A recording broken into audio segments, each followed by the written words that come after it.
Now, for a simple first-order differential example, we will look at a situation involving air resistance. In this situation, all we have is an object falling through air with a force due to gravity down, and a force due to air resistance opposing the direction of motion, thus pointing up. We must assume positive acceleration down, so in order for that to be true in our force equation, we will have positive Fg and negative force due to air resistance. Once we substitute in known equations for our forces, we come up with an equation that we can then work with to create a first-order differential.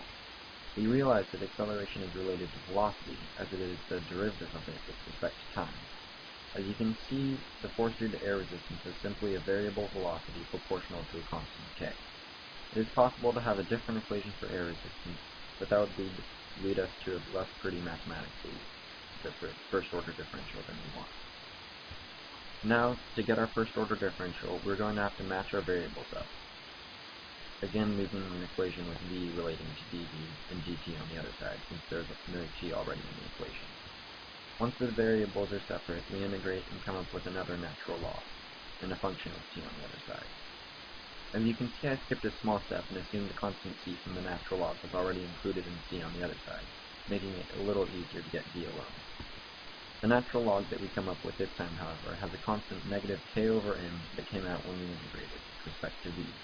We need only v, so we multiply that multiplication factor over to the other side and end up with negative k over mt, and still constant t. To get v out of the natural log function, we once again use some nifty exponent and log rules to get rid of the ln function.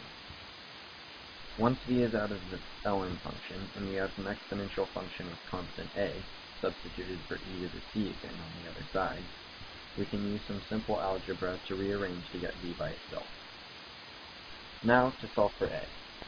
We do the same thing as before and plug in initial or known values, realizing that e to the 0 is equal to 1, leaving us with more simple algebra.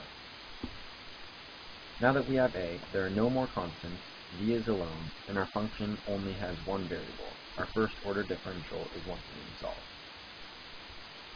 The graph above shows what this object's velocity would look like were it falling through air. The dotted line is a horizontal asymptote representing the object's terminal velocity, which by our equation we can tell is related to mg over k.